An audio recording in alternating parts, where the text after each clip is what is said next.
Okay guys, we're going to show you how to use Clockshark, the app that we use for keeping track of time. Down here in the bottom right is the icon. You're going to click that. If you have never logged in before, it'll ask for your username and password, but if you use this every day, it's going to automatically clock you in. So first thing you're going to do is go to Job and Task, and if you don't know where you're clocking in, like if it doesn't show, it'll show up, your top 3 most recently used will show up there. If those are not what you're looking for, then you have to search. There's going to be a ton of them in here, so you're better off to just use the search up on top.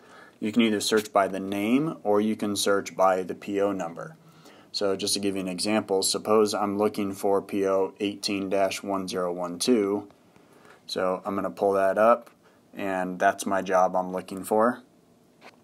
And then I have to choose a task. Typically your task is either going to be construction or service.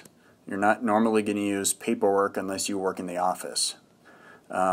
Service drivers may have some other options of emergency time or things like that. Travel time, service drivers will use, but if you're in construction, you're just clicking construction. If you're working in the shop, I don't want you to use the shop task. We're actually going to be deleting that pretty soon. If you're working in the shop as the job, so let's just say your job was shop, you can select that as your job. Your task is going to be, are you working in construction task or service task? So those are the options that you're choosing there. So let's say I clocked into shop and I'm going to choose service as my task. It's going to show me what I'm clocking into here, and then I have to hit the button at the bottom for clock in. So now I've clocked into the shop under service task. It's going to track my time. If I want to go take a break, which I need to be taking a half-hour break every day, I'm going to hit start break. Yes, it's okay. Now I'm on break. It's going to be tracking how long I'm on that break. When I'm ready to come back from that break, I'm going to come back and I'm going to say end break, and it's just going to clock me back into the job that I was already in earlier. Now if I'm going to switch from one job to the other, I just do the exact same process all over again. I'm currently logging time to the shop in service. I'm going to go choose a new job. So now let's suppose I want to clock into Messenger, and that's going to be the task of construction. Now I'm going to hit switch. Boom, now I'm switched. It's as simple as that, and then I'm going to hit, at the end of the day, I'm going to hit clock out. Now managers and supervisors have the ability to clock in multiple people. So if that's you and you've been given that permission, then up here at the top left, those 3 bars, you're going to go to that, you're going to go to crew clock. And now you're going to select the people that you want to clock in. I'm going to go ahead and do Danny and myself so that I can play with times here. Now, you notice that people are going to show up in multiple areas. That's because they've been on other people's crews, or maybe crews that I've used recently. So the most frequent crews that you've used are going to show up together, paired up together.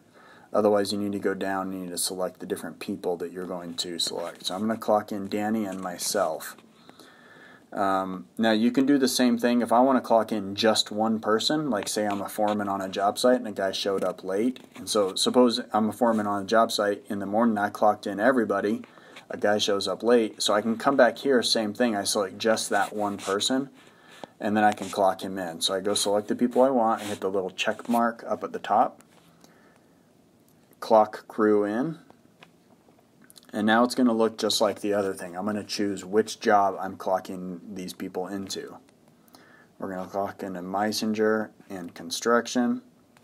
Now, one thing I forgot to show you before is you have the option to add notes, and this is helpful if you're late for a particular reason, or your car broke down, or let's suppose you were asked to go to the job site, after hours to check and make sure the game box was locked. You might want to put a note in there if you're doing something unusual that we might have a question. Why is this guy clocking in on this particular job at this particular time, or things like that.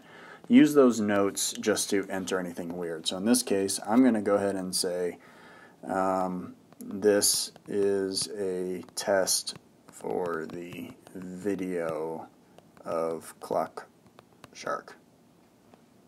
Okay, there. Now I avoid any confusion why I'm clocking Danny and myself in at this time of day. Whoever looks at our time cards is going to know that. That note has been added. Now I need to complete that clock in. And there we go. Now, if I want to send those people to break, because Danny and I were a recent crew, I can come here, I'm going to select those two guys, I'm going to hit the check mark, and I'm going to say start crew break. Now we're on break.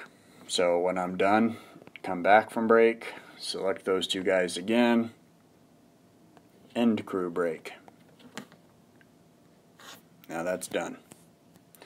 For foremen and managers, you have the ability to edit timesheets. So suppose you made some sort of a mistake, or you forgot to clock guys in, or you forgot to clock guys out, or a guy left early and you forgot to clock him out on time.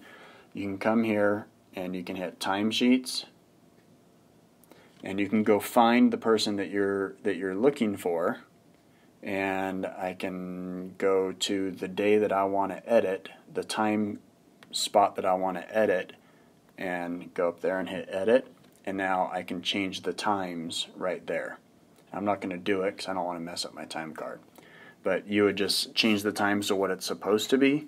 It's good to go ahead and put a note in of why you're making that change, so because we will be able to see that the system is going to record changes, and it's going to tell us that a time was changed from this time to another time. So it's helpful to go ahead and put a note in there so that we know why you made that change, so that we don't have to call you up and question you. So I'm not going to save that, but if I did, it would have been pretty straightforward. Again, only foremen and supervisors have the ability to do it. When you're looking at your time clock, if you can't find the job you're looking for, that might be because it's a new job. And so if we've just recently added times or jobs, sometimes you have to come up here to your menu and hit sync.